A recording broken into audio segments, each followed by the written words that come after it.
versus PSG.LGD. Grand Finals, Game 2. Hello again, welcome to the draft panel, the second game of the TI-10 Grand Finals, again with Seb and Noto, and Team Spirit, they took game 1. But I actually had a question I wanted to ask you guys. So in the first game, LGD had choice, they took first pick, and Spirit responded with Radiant. In this game, Spirit had choice, but they actually took second pick, and LGD responded with Radiant. Why do you think that is? There's definitely a big Radiant advantage, so no surprise that whoever gets to choose side will choose Radiant. And it does seem that now we have two teams that are gonna keep clashing at each other's, and they're questioning the execution versus the theory, because apparently Team Spirit wants second pick and LGD wants first pick. And I think also the way the draft starts is another case of that. This is the exact same scenario of game 1. So this is LGD stating that, hey, there's probably something we could have done better, maybe draft-wise, but our approach to these games is the right one, and we're sticking with it. Yeah. I always love to see it when you have teams that stick with their guns, and you could say that Team Spirit were maybe really happy with how the choices went down, where they might prefer second pick, or they feel like they're able to punish them really hard, or whatever it is. I think LGD always should be left with okay, now we at least know, this is what they want, and blah, blah, blah, and this is a best of 5, so this is also them gonna be getting to know each other better. This outcome of this game is gonna be super important for how the rest will shape out. LGD, they might feel something if they're winning, or if they're losing, there's always a chance that they keep going back to the same thing, but then, this game, we're gonna probably see, I'm predicting Team Spirit going for something new again for Yatoro. I think they're feeling themselves a lot and are drafting a lot also on feeling. You also heard Heen talk about that. They're drafting on feeling. And you also see now LGD decided to switch it up, or kind of go away from what happened last game with lack of AoE, lack of team fight, and they instantly lock in Alesh with the IO to give the IO that. I want to say that, so Team Spirit, right, they really shook LGD. They proved that they can beat them at their own game. And I feel like no team so far in the tournament has done that. And I was kind of sad as a Dota enthusiast. It's come on, if you're going to lift the Aegis, somebody has to, make you kind of work for it. And Team Spirit did that, and it's awesome. And now we're going to see, can LGD show us, the level 2, the level 3, and then it's going to bring even better Dota.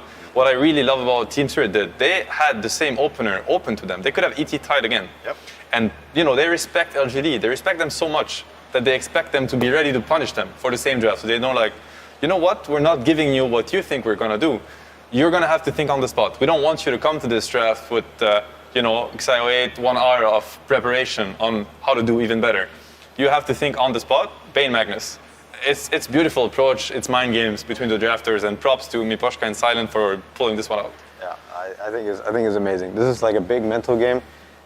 It's always been, it always will be, but it starts here. It starts with the draft, and again, so many statements are being made between the draft, between the two teams on this is what we believe in, this is what we're going to do to you now, and we're trying to throw you off guard, and a lot being said. I do want to say that there's something very interesting in my opinion is last game, LGD, when they play this West, they're very much looking at connecting early with nothing to say. Mm-hmm. And connecting to a Pangolier that doesn't have the best matchup, it's hard. Pango doesn't really have a way to take over the game. Leshrac, Wisp, that is scary.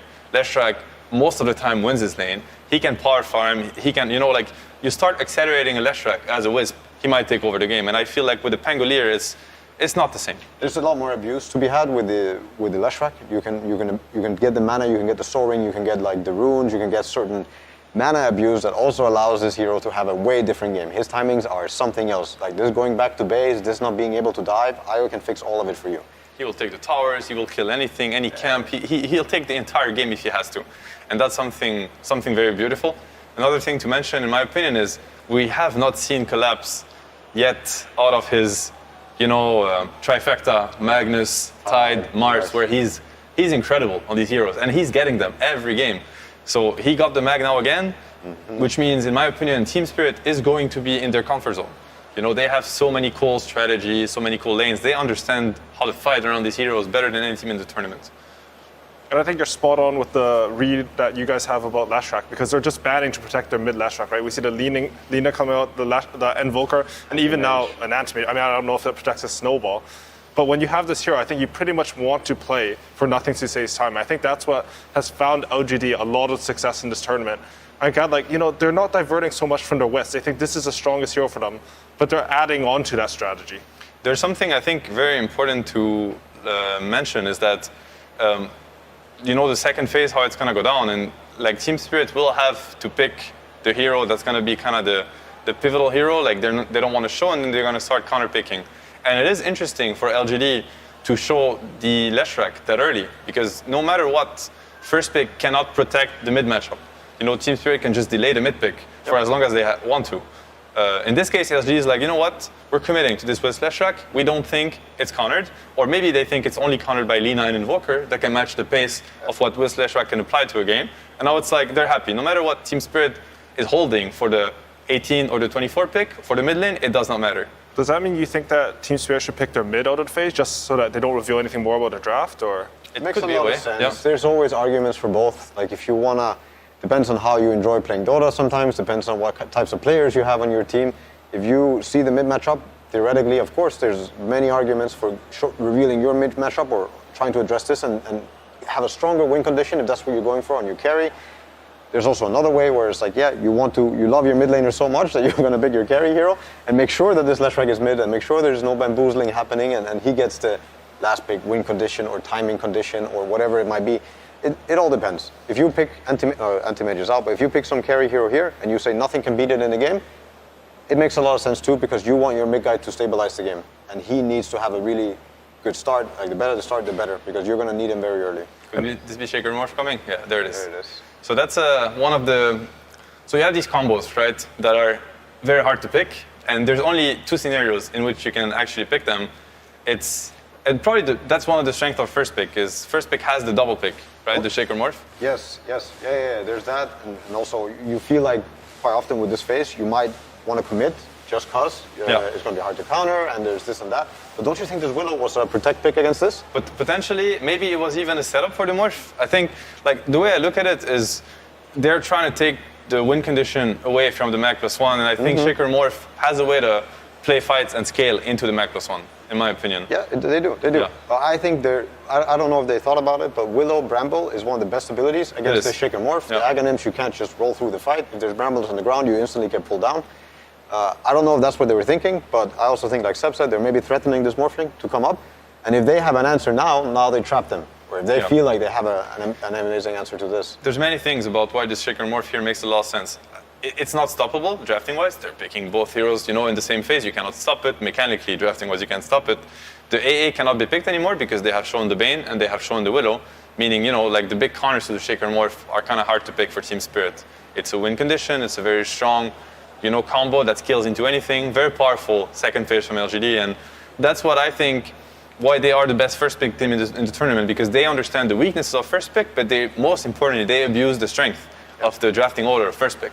They're like, you cannot stop me from getting what I want, and what I want, I think it beats anything. Yep. So from your guys' perspective, of the two drafts, like if you were in their shoes, which draft would you actually prefer to have right now? It's a hard pick. I kind of want to lean towards LGD, but don't know how you feel about it. I would say LGD in a way, but at the same time, I can also see where Team Spirit is going with this. A lot of people would say that Lesh, Shaker, Morph are all heroes that are good against Willow, but I see amazing Bramble value here versus the Lesh, the IO. You can break the tether, you can do a lot of stuff in team fights for the Shaker and the Morph, and it's a quick lineup. The Luna is able to hit these timings where Roshan is threatened, where towers are threatened very early. And Shaker Morph, they need a lot of time. They usually don't come online until 20-something. So I'll make the case against... so Johan is vouching for Team Spirit. I'm going to try to vouch for LGD for what they have going for them. I think they're one of the best teams in the world, understanding how to make a Leshrac scale also through the Leshrac shard. They have abused that in the online tournaments prior to TI. And now this Shaker, plus the Morph, plus the Lesh and the shards, like the scaling, the stun, AoE stuns in the team fight later, it's going to be crazy. I think they have the Wisp, Lesh, as we talked about, they're covering it so much. They ban the Invoker, they ban the Lina, they ban the Void Spirit, they ban the Kunkka. There's going to be very few mid laners that are going to be able to deal with this Lesh running at you with the Wisp tethering to him, overcharge and whatnot. So they do have very powerful things going into the game. Of course, they have the pick-off, the map, Leshrac shoving the lanes, relocate, the Shaker threat bursting you out of fog on the map, Shaker morph scaling. There's a lot going on, in my opinion, for LGD. And yet again, you look at the 5v5, you look at the lineups, and you can theorize all you want. No, you also have to keep track, and that's why drafting is such a complex thing. You have to keep track of how the lanes are going to play out. Because if Team Spirit, they destroy the laning phase, none of that matters. The game might just be over in minute 10. So do you think they're thinking about the lane right now? Because in my head, I thought LGD, they were going to pick Rubik, right? Counter the Skewer, but instead they go with a Nature's Prophet, maybe a stronger laner into that Luna. Very strong into the Luna Willow or Luna Bane. No matter how you look at it, this Prophet lane should be heavily LGD favored. And it complements very well what's happening. The Leshrac pressure with the Wisp, now you have treants, meaning you do get a kill, you get a tower. Prophet connects, Prophet ulti. I think it plays very well to their game. It's going to stabilize the game by, slowing down the Luna, winning the lane. It's going to connect to the Wisp and the Leshrac, and it's going to add to the global pressure on the map. Prophet is also one of the quickest heroes, you could say, in Dota. You pick this, like you pick an Ench, you pick an Ursa. There might just be a different Dota game coming your way. You might not be allowed to play as slow or as fast as you'd hope, because this hero adds so much dimension. And yeah, I think this IO Lesh Prophet, the timings that they can hit before minute 15, they can break this game. And we see Team Spirit, they're trying to respond a little bit to that pressure with some outspan from long range, but I'm not sure if they have enough. Like, I look at the 4 heroes from LGD side, and that collapse, it looks terrifying, honestly, onto mid, onto safe lane, anything. I see how both teams can fight. I will still put a lot, like if you take the laning phase aside, and let's say that both teams end up with some farm and items, you have this, he's known for his Skewer plays right now, and then you also have the Willow Bramble and the Puck. I think both teams can fight. Yeah, and now we're going to hear from Sumi, who has an interview with Xiaowei about this draft. Thank you very much, AUI and the panel. I'm here with Xiaoba from PSG.LGD, the coach. A lot of people were expecting your team to play a different team in grand finals. Did you prepare at all for Team Spirit? 很多人都觉得你们决赛对战的是另外一支队伍，你对 Spirit 有做准备吗？我们昨天晚上已经把2个队的数据和资料就全部研究开会讨论了。We've already studied and analyzed both teams' stats last night. They are very, very prepared. All right. Many people have also said that Collapse's Magnus has led to many of Team Spirit's wins. How does the team feel about Magnus? Are they afraid or are they ready? 很多人也觉得 Spirit 的3后卫他的梦马就非常厉害，也是他们夺得胜利的关键。你们会担心这个英雄吗？我们有想过他们拿猛犸这个英雄，就是全是在我们意料之中。We've already thought of them picking Magnus, so it's all in our plans. It is all in PSG.LGD's plans, and we will see as we go into Game 2 of PSG.LGD versus Team Spirit. Lyrical and Trent, take it away. Thank you so much, Sumi. And yes, Trent, we are here. They're prepped and ready. A very confident sounding coach for LGD. How are you feeling right now about this matchup? I don't know. Everyone thought that every other team was going to be ready for Team Spirit the whole way through, right? Constantly doubting them, thinking they weren't going to make it, and constantly giving Collapse these big heroes that they just discussed, like the Magnus. So we'll see. Game 1, they weren't ready. Maybe Game 2, they've got a solution. It's going to be so interesting to watch. I feel like this team has really just ridden off the back of the momentum that they've gained from the very early goings in the group stages, and they haven't looked back once. The thing that I'm really interested to watch for is if they can keep that up. Like, I feel like sometimes when you get in these huge matchups and you go up one game, Team Spirit now there, you can sense the victory coming, and I want to see if they can keep up that same carefree attitude we've seen from them so far. Just playing Dota, just having fun with each other. Yeah. Surely that's got to feel like at some point you've got to be thinking like, oh, are we gonna win, guys? Is this actually gonna happen? Are we doing this? It's crazy, but we'll see if it ends up happening here as Mira spots out a couple of those treants that are trying to get a little bit of vision. So interesting things to watch for in this as far as a laning matchup is concerned. We'll see where that Nature's Prophet ends up at and how much pressure they can put on. Very annoying hero to deal with in the early goings. Yeah, very much a discussion of timings really throughout all the games today. I feel like we're finding that one team seems to have a very clear, we want to do this at 20 minutes. And the other team's like, we just want to hang out and kind of scale. Oh, Xingqiu going to have to back out there on the Shaker. And 3 bounty runes again for Team Spirit, just like last game.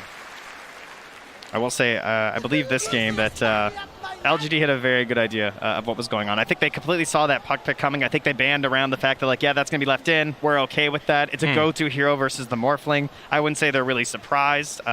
Charlie Tokyo, obviously an amazing player, but, the puck not exactly one of the ones that's been, popping off the rampages here for Team Spirit. True enough. those spirits tend to scale just like a little bit more, and you kind of lack that a bit on the puck. It'll be something to watch for, though, if he can make those good rotations, as obviously the Nature's Prophet on Faith Beyond can also move into multiple different lanes. So we'll keep our eyes on it. And like you said, I think both drafts have like a very clear identity behind them, right? You got this Magnus that's going to start off the fights occasionally after the puck comes in. You've got the Morph Shaker as a potential danger later on. But it is, of course, going to be played on that support Shaker this time. So we'll see if you can get into the items at the same timing we've seen for the cores. Yeah, it certainly seemed like PSG.LGD were very much ready for that, right? The Dark Willow came out, and then right away they're just like, yeah. We saw that earlier. We know. You want the Morph and the Willow. We're taking the Morph and the Shaker. It's pretty good, too. But, yeah, the support Shaker hasn't worked as well. So, a little bit close there, but Ame's all right. He's going to be able to dodge away from that one. You could see here also a nice little interrupt on the pull-through that came through, and Faith Beyond steps over to the side. This, of course, sets up some free farm for the Luna. Normal laning shenanigans and the power that you have as Bane in these early goings. Yeah, it's frustrating for the Bane too, because like you're so used to being able to dominate a lot of situations as Bane. Well, Miposhka now actually trapped in by a Fisher with the Treants on top of him. A lot of damage out there onto this poor old Bane. Can they run him down? A couple more hits is all they need. Not quite able to get that last right click, and Miposhka with the brain sap and the runaway. Xingqiu still might be able to run him down. That boots advantage, he's not but careful. All right, no. good choice, Xingqiu. Good choice. Keeps it safe that time. But yeah, I mean, Bane, obviously you're used to trading favorably and having answers to like someone trying to pull your wave. But with the Nightmare and the Treants being there, they actually have some counterplay here to like trying to set up for plays as well in the lane. So it's a good pick for the Prophet.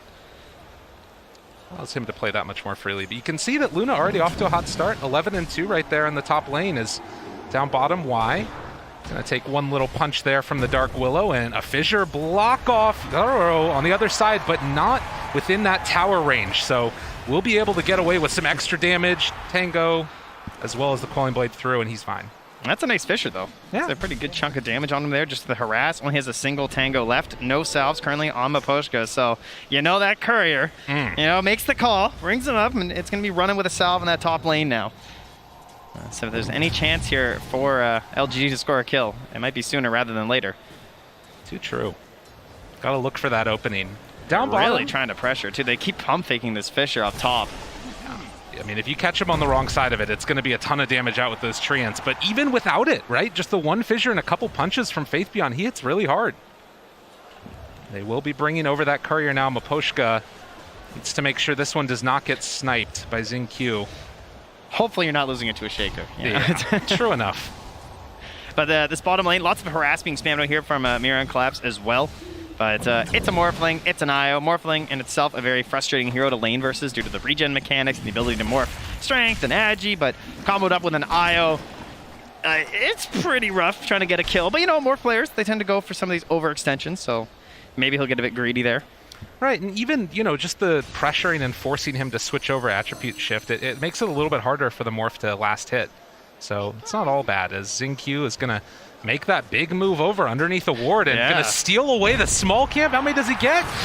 Not a ton, but nothing to say. Able to sneak a few as well. All right, interesting stuff there. It does sacrifice the top water room potential there. Well, I say that, actually. Miposhka moves in. Toronto, Tokyo.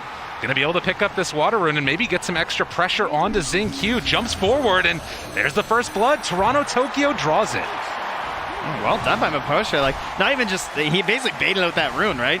Let Xingqiu come in a little bit too close, get the first blood for Team Spirit, and they're off to a hot start in Game 2 after already surprising pretty much everyone by going up one game. I mean, I agree. I thought their draft was better last game, but, we just keep wondering, like, how long will the magic last with this team? It does seem like just an unbelievably improbable run. To think that this team came all the way through in the qualifiers. We're down 2-1 in that series against Empire, and now up one game against the, odds-on favorites. Oh, Let's collapse, skewer, pull back. They do some good damage there on Ame. But he will not be under too much pressure of losing his life. He's going to get the deny. A little cheeky there. I like to see it from the Morph. That's a Morph player. That's what that is right there. And, nothing to say.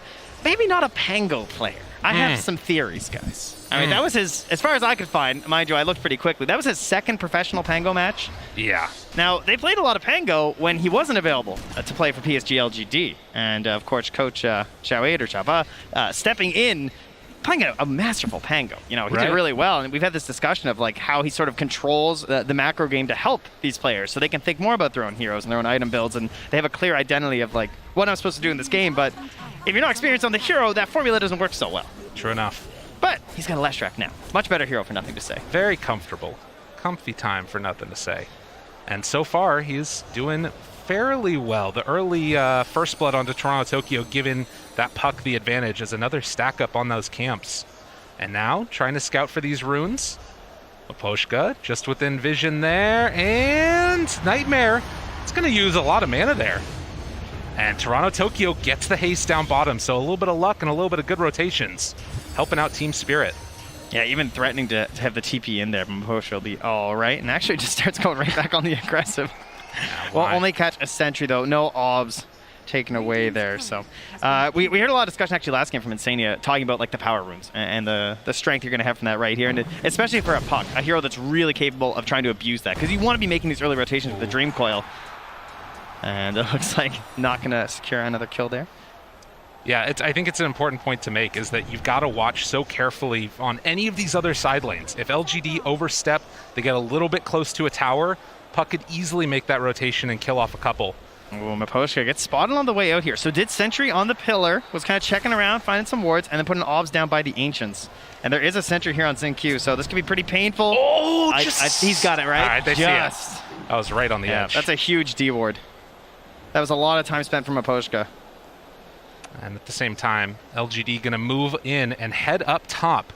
Why and nothing to say together. Are they going to try and make a kill here onto the Luna a little bit far out? And we'll see if they can connect with this one, but... This is a tower kill gank. Yeah. They're ganking that tower. It's not moving. They don't have to worry about it. Luna, she's kind of fast, you know. She's got some night vision. Maxed out Lunar Blessing. But the tower, it doesn't move. True enough. They're going to move in and next take hero, this one down. Marcy. Can she just throw the tower somewhere? It's a possibility. Ideas? Dare to dream. Okay, that went down really fast. Yeah, this is a problem potentially. The early group up right there, and the fact that you can't really contest it at all. Yaotaro heads back into the jungle to farm up this medium camp. Look at Maposhka. He actually got spotted there. He did step in vision for a moment. And a correctly drawn line here from Y, I believe, is to his current path. But they did get down that ward. We'll see if that one gets taken away by LGD.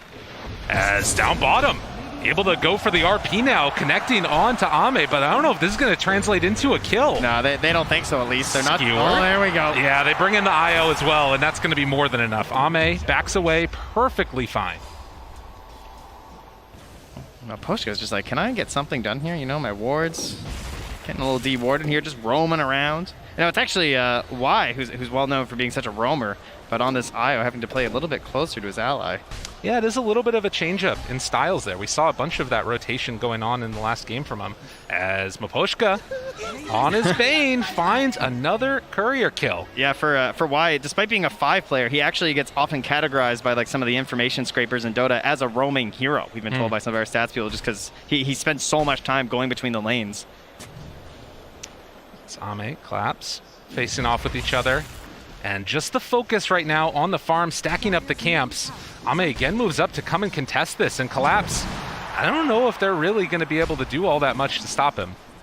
Very interesting, but Fissure up top. Now the follow-up, looking for it. Faith Beyond there as well, and this is going to be a kill. That's a pretty stark difference to the 3 heroes stalking the Radiant carry, you know? They got to get this kill, right? They got to get something here, that's for sure. Maposhka's waiting off to the side. Nightmare down, a couple punches, but they bring in the IO, trade off that Nightmare.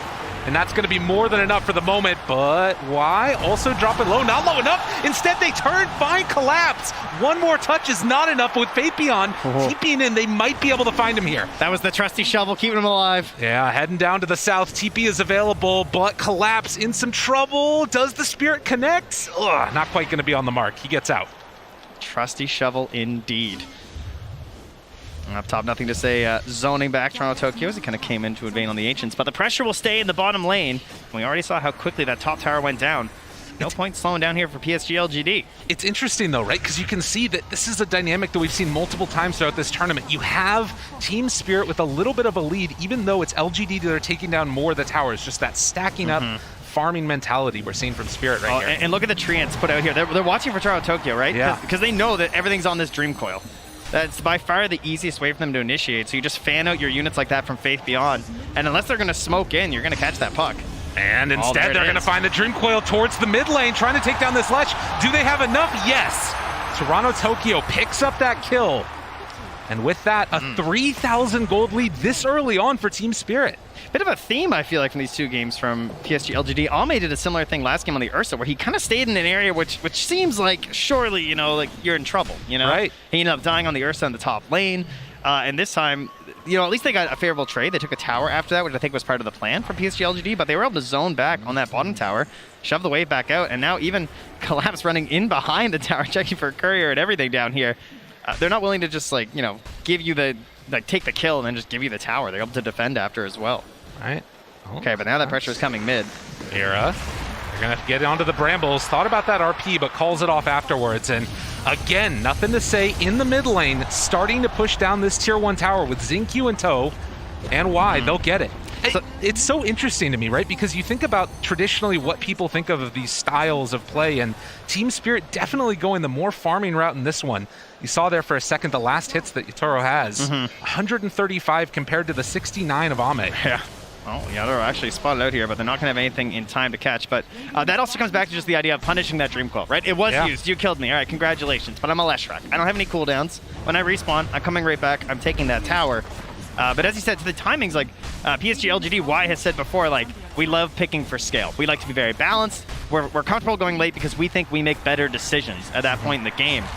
And even though this is a pretty fast lineup from PSG.LGD, it does have some late game tools, right? The Morph Shaker, of course, if you get to that, can really go against anything at this point. It is a little bit terrifying. You're not wrong. Actually queuing up the Dragon Lance right now on Ame. So obviously, he could maybe disassemble that later and build it into the Axe if he wants. Yeah, we see that a lot versus the Luna, because it makes like a really nice little matchup, right? Where she's kind of got this like zone that you're trying to play out of and kite her just a little bit. Gives you that tank ability versus all this magic damage there too. Really balanced item to start out with. So Team Spirit nursing that 2K gold lead, as on the other side, LGD trying to keep the pressure onto these buildings. Up top, nothing to say is there. The 4 points in Edict forces out the glyph. Wow, that was a pretty easy glyph to get, not gonna lie. Yeah. Didn't have to commit that hard at all. I mean, Collapse had already TP'd up there too, so I can imagine they'd like to go for another one soon. And as we approach, you know, sort of past the laning stage, we start thinking, you know, how's the Roche look in this game? They could take it relatively early, right? You get an early DD with this lineup with Nature's Prophet and Morphling. They might opt for it. And look at this movement in before the Blink Dagger on Shaker. Oh, Nightmare by Maposhka to dodge the stun, but Yaro is still in some trouble as they run him down. It was good, but it wasn't good enough. Toronto Tokyo's coming, but they are too tanky. I mean, you see these stacked up heroes, maybe you're, you know, sort of thinking about going in for the Dream Coil, but it's a bit too much. They're just so tanky right now. And instead, they try and find a pick off here. Nothing to say. The rest of his friends a little ways away. Xingqiu making the move over. They're going to get the Terrorize. That's going to get the Tether Snap. And afterwards, the ulti coming from Willow, but nothing is taking the regen from Y. Keeping his core player alive. With the wand, with the IO, this early hood into the Eternal Shroud as well. They're going to have some issues bringing down this Leshrac without the Luna being there. Yeah, I mean, you just get blown up like that. I mean, obviously a great Nightmare dodge of the stun that came in, but in the end, you need to get that BKB online, as we've seen time and again, and Yaro trying to get towards it now. As LGD starting to cut a little bit into this lead here. And also getting a little bit of free time right now for Ame to farm up. Yeah, I think Toronto Tokyo is starting to just think about like his role in this game, what he can do. You know, Puck obviously pretty versatile in terms of the builds. Thinking about an early Aeon disc here. And we'll have to get out of this one. Even go for the a TP in there. Very nice play to even preempt that by blinking somewhere else for the TP. Could have set something up there. They also have the Orchid ready on this push here. So with the relocate in 5 seconds, everyone can be top lane right now for PSG.LGD. For Team Spirit, they don't see very much. I mean, they're rotating a lot of heroes to that bottom lane. I think they just have to go for the counter push. Yeah, there's no other play really. And they have a glyph still on LGD as well. They need this Blink Dagger on Collapse before they can defend. It's going to be too much too quickly otherwise. And you can see getting very close. Collapse just going to farm up the rest of these camps here. While bottom, Team Spirit trying to pressure that in. Toronto Tokyo, he's got the Veil. Okay. He's got the Blink. He's thinking. How bold is he? This guy's crazy. We've seen it time and again, and Faith Beyond shows up. He just wants the creeps. That's all he's going for here. Oh, Faith Beyond spots him. The silence is there. That's the Orchid reveal, and he is mega dead. Yeah, he's really greedy. Yeah, it turns out. Oh, you know, you got a full creep wave. That's quite a bit of gold, too. True.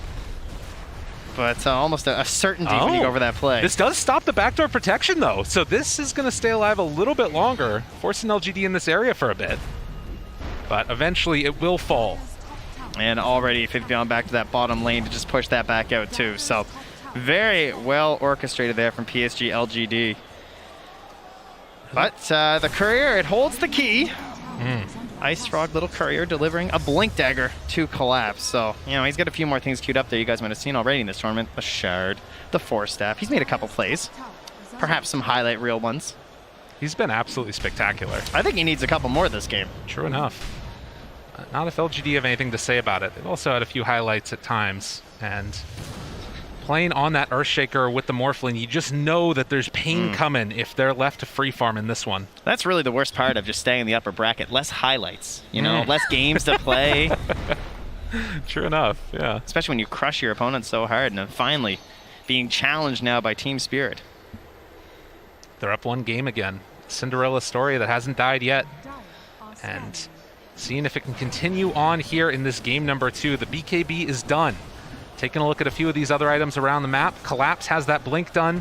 Xingqiu getting closer to his, has it completed as well now.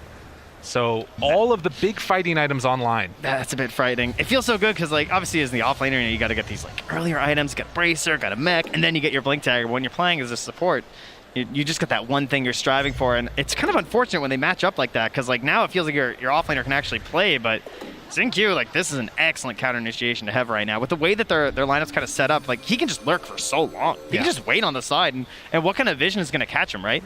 Maybe an orb. Maybe you can take a fight at night like this and have the advantageous vision. Oh, but the skewer back immediately onto nothing to say, but he's going to live through that. Nice jump out there. Xingqiu saving the day even under that ward. I mean, they have Relocate, they have Fisher. Yeah, they were super ready. That is a tough one, but at least the Relocate gets burnt, right? Yeah. So that is something for them, but immediately into the Roche. Oh, and LGD gonna make a bit of a sneaky play here. Did Team Spirit know that this is going on? Where's your DD, guys? They're gonna have to push. I mean, this is down to about half HP now. Team Spirit, it's really well covered by the vision of LGD as well, but they're gonna smoke up now. Can they get there in time? Aegis, it's super low now. They pull back onto Xingqiu, gonna try and take him down first, and they will get that kill, but it comes at the cost of the Aegis on Ame. No leaving it in the pit this time for any other teams. No. For IG, everybody knows.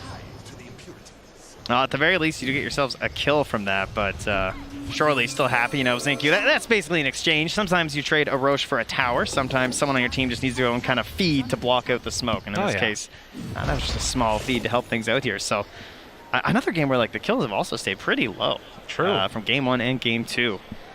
Feels like teams are being very picky about their engagements. So much on the line. It's incredibly tense for these teams.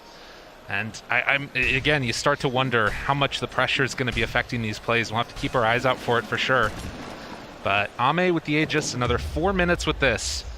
And I believe this is going to be the Manta coming out pretty soon for him as well. He can start to play with a little bit more freedom here, potentially. And currently they already have amazing vision in the top lane. You can see this ward just been staying on the high ground here. About a quarter of its duration left. Nothing to say. Feels confident enough to be up there. They already control the outpost since they took that tier 2 so early. Team Spirit, again, just forced to try and hold on and try and build everything up into Yotaro this game. Does, of course, have this buffed up carry mentality that we've been working towards in this main bracket event for pretty much every team. You're going to have the empowered Luna. But, you know, it's not the wolf fight. It's not the tiny. For Yotaro, got to do some heavy lifting here. Potentially, they have a Nightmare and then the walk away. They actually relocate into this one. There's Relocate. There's Nature's Prophet. You know, it's very scary. If you don't have that really quick burst, you don't really want to take it right now for Team Spirit. But they forced out some rotations at the very least. They got to try and hold this tower, I think, or else this really wasn't worth it. No IO save this time, though. That's the danger of the Relocate. Nothing to say outside of vision. They don't see him. Now they do. The pullback going to be able to get that skewer. The vision not quick enough. and Nothing to Say goes down, now looking for more. Ame has to be careful, Xingqiu there as well. Oh, but nice. Ame with the waveform through it. Brilliant play, And they Aeon nailed disc it. afterwards. Now the chase, looking for more. Can they control? Do they have enough for the kill? The Terrorize comes out, but he got the strength form off. Faith Beyond jumps away, the skewer back, onto 2, and the RP! Oh, collapsed did it to him again! And look, they're just surrounding him. There's no chance to help. You have the Io, you have the Shaker, but There is nothing else left in the tank there for Ame, although trying to TP out, but the stun comes through right at the end. And LGD, another triple kill for Yatoro. And Y will manage to escape from that one, but a huge win for Spirit here in game number 2. that is massive. Oh, what an amazing defense. And Class does it twice in the fight with the skewers, catching Nothing to Say. Like, you know, you talk about this idea with like the Aegis and like, what are you supposed to do with this Aegis? Are we supposed to push towers? Is that the goal right now? So, you know, should it be on the Morphling? You know? Right. Doesn't he kind of feel like the harder target to get in the first place, and instead you're sort of hanging Nothing to Say out to dry? Like, he gets one skewer and there was no chance to save him. Yeah, I mean, again, part of that is also the decision to stick around after that relocate was used, because that's probably part of their idea behind it. Yeah, I mean, that's your easiest long-range save, right? Unreal. 5-6. And Team Spirit playing just absolutely great Dota. I'm sensing a smoke up Echo Slam here soon. You know, this is what you yes. do. You lost your Aegis, and you're like, okay, guys, this is fine. Group out. We're going to smoke. We've got our other tools back. Let's go dunk on some people. Xingqiu so often has been the answer and the playmaker for this LGD lineup. Whether it's the Snapfire or this Earthshaker, whatever it is that he's playing, he's making the big moves. So, 21 minutes in now, and Arrow continues to farm. I mean, this is the thing that's really scary, right? Like, how many times have we seen these Lunas just get completely out of control and then just walk high ground with an Aegis? And now it also feels like they have some of those tools with the Blinks Online to actually win those Aegis fights as well. Yeah, sometimes they don't leave that high ground. It just takes one sort of mounting up there, and it's over. Part of the reason why they can be a little bit patient here for Team Spirit, but patience, you know, that's not something they're very well known for. Oh, scary. Invis. And then the smoke up afterwards. Team Spirit looking on the hunt. But LGD, sensing danger coming their way, will retreat out. Just Is great he going to presence horn of toss mind. him again, Lyrical? Don't tell me he's going to horn toss him again. Oh my god, he got him again! Trent, they did it to him as they find the pickoff. Collapse, you're too good. What a smell. Unreal. Oh, they're so good at just finding that one kill and like waiting for this timing too of just this. Oh, they got him on the zip. They pull him back in afterwards. Why? In some trouble. Skewer, a little bit off the mark, but the Brambles are there for round 2 of it. Team Spirit, they came to play on finals day. Taking down Secret, now looking to go up 2-0 in the series against LGD. Meanwhile, Faith Beyond at least, you know, getting something back, right? Yeah, go gotta grab get that something. outpost, get it. But man, losing the Roche into just like taking over the map right now for Team Spirit. They're just having fun. That's what they say, right? They look like they're having fun. They do. Well, Voshka looks like he's having fun. For someone who's playing Bane, that's as much fun as your face gets, I think. You know? They're on top of it. Killing it. And we'll see now if LGD can pull this back. I mean, again, we've talked so much about the effect that pressure has in this lineup. In a lot of ways built to try and just win the Aegis. Not a whole lot else is going to be acceptable for them and the sort of standards that they set for themselves. 5-8. I love how you see the sentry they put outside the base too, because I had the same thought. I'm just like, where was that wart? Like, how did this Magnus do that? You know, and just nothing. They're just Collapse is just too good. He just feels it. He just goes.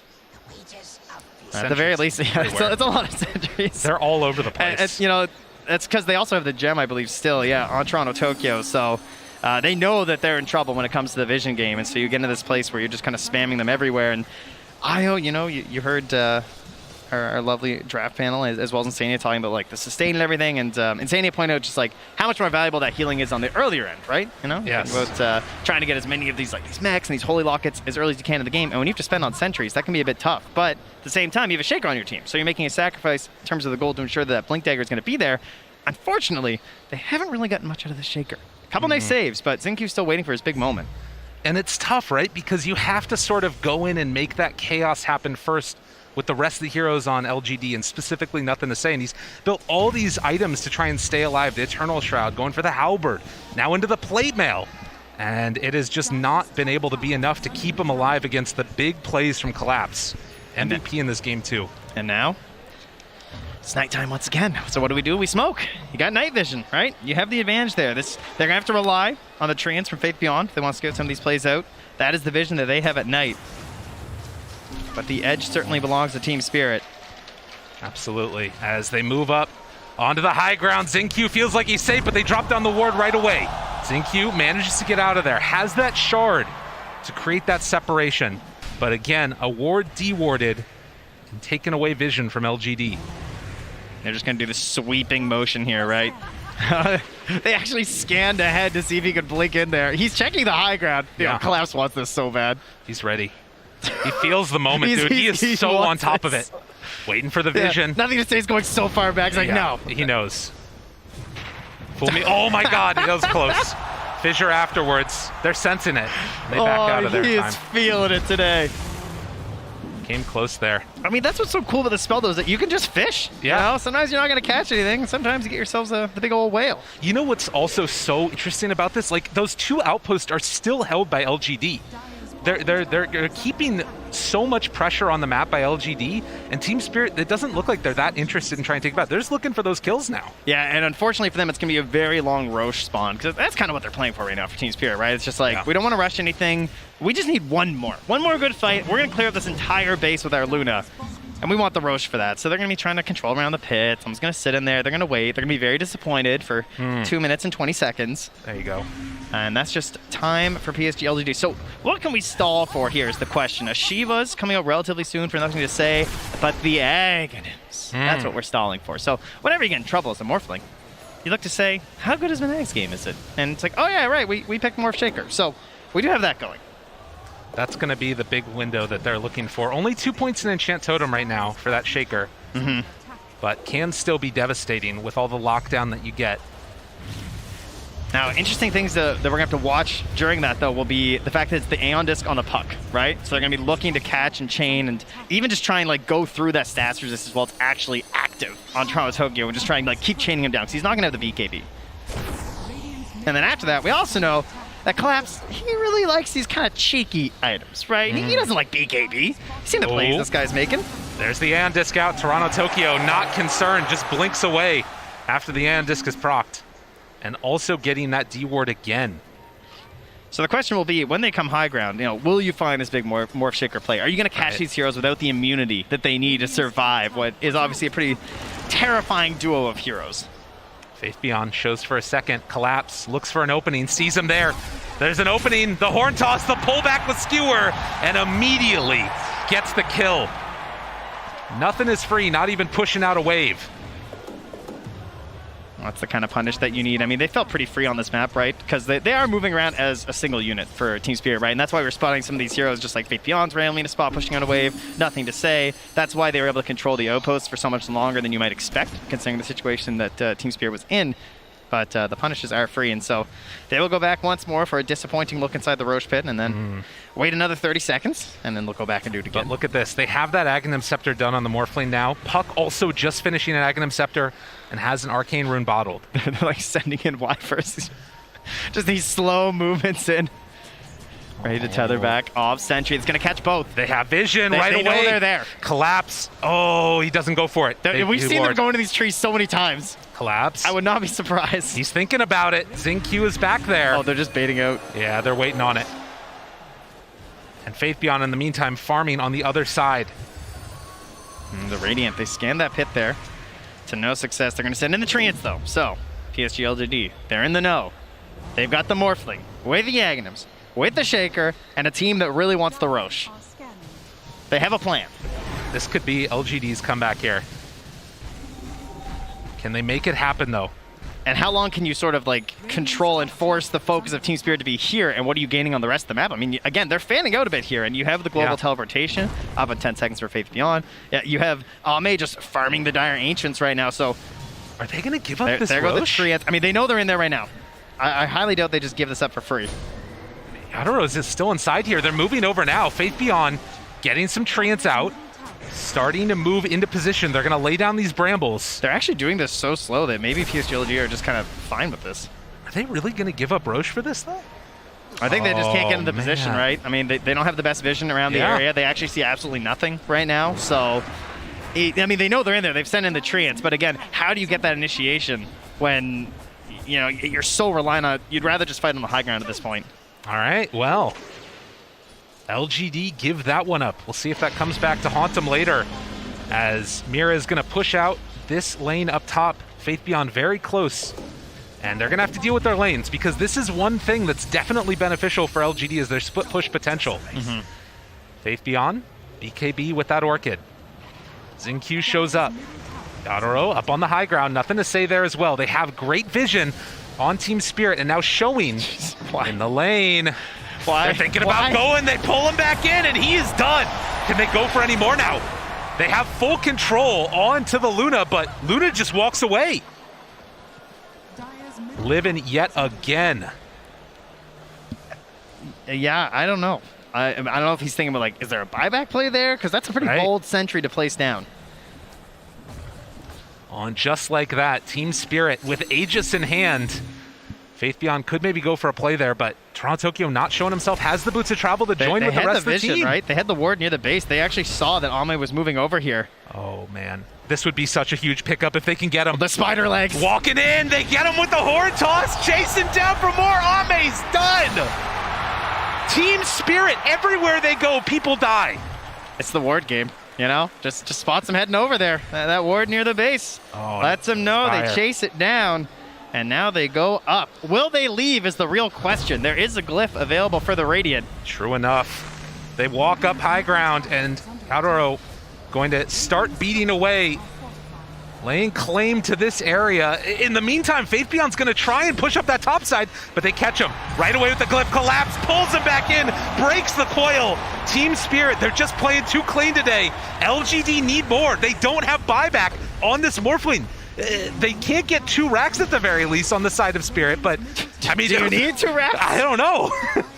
That's a good question. Well, maybe Faith Beyond is actually starting to take this one down. Now the jump in. There's the BKB. Faith Beyond still has that Orchid available, but the turn off to the side. Oh, great Orchid to interrupt, and that will be enough to get him out. That was really well done with the BKB TV. It's like there's one answer, right? Yeah. Finds in there with the Orchid, so well done indeed. He will at least take a tier 3, so that's something, but of course there's still lots of time. You know, 2.5 minutes for a Luna to just run back to your base. She's pretty fast. You're not wrong about that one, and can start pressuring down these other towers. There's no more glyph either. Do Team Spirit want to make another run at this with the Aegis? They're just so far ahead already. 10k gold. It does not look particularly close. Yeah, the boots of travel there from Toronto Tokyo, so he's just able to push out this bottom lane. He can be there in a flash too, trying to match some of this global capability that's there from PSG.LGD, but they're still waiting for their shining moment of Morph Shaker. They are in this game, believe it or not. Just haven't had an opening. Satanic now done too for the Luna. Couriers just flying in everywhere, dropping off all these new items to Team Spirit. I mean, Yadoro's almost 10k gold up on the next hero on the enemy team. LGD just don't have an answer for this Luna, particularly with the Aegis. And it looks so free for him. This is the path to victory for Spirit to go up 2-0 over LGD. They got to guard this wave that's with them, though. Faith Beyond has caught the next one. They're scanning that he's actually still there, so he's going back. Toronto Tokyo, he's going to try and hunt down Faith Beyond. Oh, and off to the side. They get the vision. Tries to chase him down there. There's the silence, the coil afterwards. Still hits pretty hard on Faith Beyond, but with collapse in the area, they're going to break the coil and kill off the Prophet. How fast does he need to buy back is the question. Oh, man. Can they actually like force it here? I mean, it's going to be a while for the lanes, right? That's kind of why you're able to sacrifice your life sometimes on Nature's Prophet. I don't think they can punish this simply by the speed at which creeps walk. So there'll be a little bit more time now for LGD. But what are you gaining in this time? You know, there's going to be a Scotty done, so that is pretty huge, actually. Scotty and the Morphling versus this Luna. And again, the Satanic. I mean, it's looked so one-sided partially because LGD haven't taken that fight yet, right? Like, and there's still going to be that window when they have the, you know, Ag Shaker and can go in all at once together. It's just they're waiting for that perfect fight. Still have to be careful of that one on Team Spirit. And with this Aegis, you would have to imagine it would come soon. Oh, Collapse, you know, I think he wants his perfect game here. He's the only one who hasn't died so far on Team Spirit. Absolutely carrying out of that offlane. No kills, too. So giving, you know? Such a charitable offlaner. That's the way it's supposed to be, absolutely. Ooh, also that Aether lens for the extra range. So much range on absolutely everything in this game for him. But they're gonna get set up again. Morphling sending in the courier. This one might get scouted here, and oh, it's on the way out. Nice. With the lucid beam. Yeah, using the lucid beam and well the shard. played. That was that the Scotty? Oh yeah, God, it was. killing that Scotty. Almost 3 minutes of no Scotty, but you know, it's okay. You know, LGD, they don't actually see enemy heroes. They just see enemy creep waves. Right? That's the goal right now. Okay. The creeps are the true enemy. So that's why Faith Beyond, you know, he's not up top where the heroes are. He's down bottom where the creeps are. Just keep pushing them out. Keep them away from your base. Try and extend this as long as possible and then force Team Spirit into a bad position. And, you know, in the last couple of minutes, they've caught up in terms of net worth. You know, you look at this Morph, he just keeps climbing. Will it be enough, though? They can make the most of this, dodge fights, and then possibly get another fight around that next Aegis. That might be their window with the BKB on Ame. I think what's very impressive from Team Spirit is how long they have just kept this single like ball rolling around together, and they're not panicking. Because a lot of teams, it gets to this point where like it feels like you've been roaming around for so long, and like now the Aegis is gone, so people said like they fan out a bit and they farm, right? Yeah. Morph Shaker will punish that with relocate, you know, with a Nature's Prophet. They will find you. They will kill you if you try and go out on your own. But with all the lanes pushed out now, Team Spirit, without that Aegis, still going to walk up and hit this a couple of times. You have 3,200 HP on Yaro as well as the Butterfly done. And they have this ward on the high ground that LGD don't know about. Collapse. They have collapse. So often, he's been the one to make those big plays. They're continuing to push in the bottom lane. LGD hoping for an overreaction from Team Spirit. As they walk up, start to hit these racks, but likewise, bottom lane is being pushed in. They've morphed in as well, actually. He's fully committed to the Shaker. Terrorize afterwards, caught with the fear and the horn toss to pull back. They got nothing to say. He's so far away. They don't have a way to get to him. He is going to die here as they get the Fiend's grip off and the eventual right click down to death. Oh, Toronto Tokyo in the back. Chase. He caught one on the way Gets up, too. one! On to ZQ, he's in trouble now as well. They find themselves another pickoff potentially here. ZQ, nothing else left in the tank, falls down. That's a nice play. Very heads up there from Toronto Tokyo, just not letting him just get away with offering up the sacrifice of the Leshrac, you know, not just the goat. We're gonna take what is Shaker? Cow? There you go. We'll take that too. Right. Yeah. They're keeping these lanes pushed out. And this is the only thing. We've seen a couple of teams, you think back to that Quincy Crew game, they were able to keep the lanes shoved in constantly and eventually win with an all-in push. And that might have to be what we see from LGD as well. Maybe a relocate play with Morphling or something like that. No. Do not say that. I won't allow it. You won't not allow here. Not some DD relocate Morphling. There's a chance. There's potentially a way. You got to be careful of your Team Spirit. With this global potential that they have on LGD, anything could happen. The last outer tower. Now gone. PSG.LGD. Faith Beyond AC done. And Team Spirit starting to sense Roche going to be back up. 10 seconds.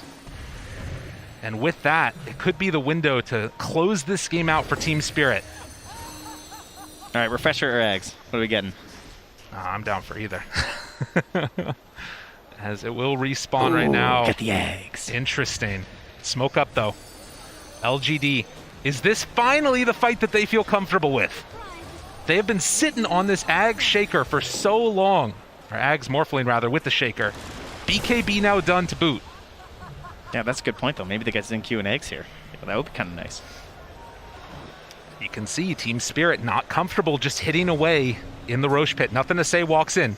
Yadaro up front and center. Jeez.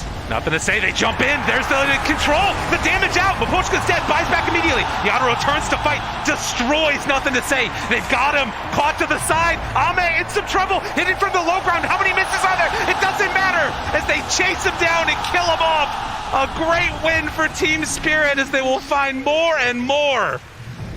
Unbelievable. Oh, the chase continues. Yarrow just chases him down, and Echo afterwards trying to buy a little bit of space, nothing to say, but Kill collapse, trying to take him down, but no, it won't happen. On the side, Toronto Tokyo will fall, with a big stun afterwards. Yarrow moving in, he's big, he's bad, he's Luna, trying to kill him off. The fear, the pullback, collapse, he's got him. Zinq looking dead as well as they turn and hit. Another one bites the dust, but they buy back now. On Zinq, Faith Beyond getting absolutely shredded. Yarrow is too big. As they catch him in again, the pushback, they got him caught and gonna maybe find the kill. Nothing to say, down low, dead. Another huge win, Team Spirit, they won't be denied. The horn toss catches onto Zinq, and Yarrow just slaughter. The way they play these fights, they're so in sync with one another. GG is called. Then call it a Cinderella story. Well, if the shoe fits, wear it. Unreal. Good. And we got a crowd up there. Talent, very excited for this young team's present. They have been absolutely dominant in this one. 2-0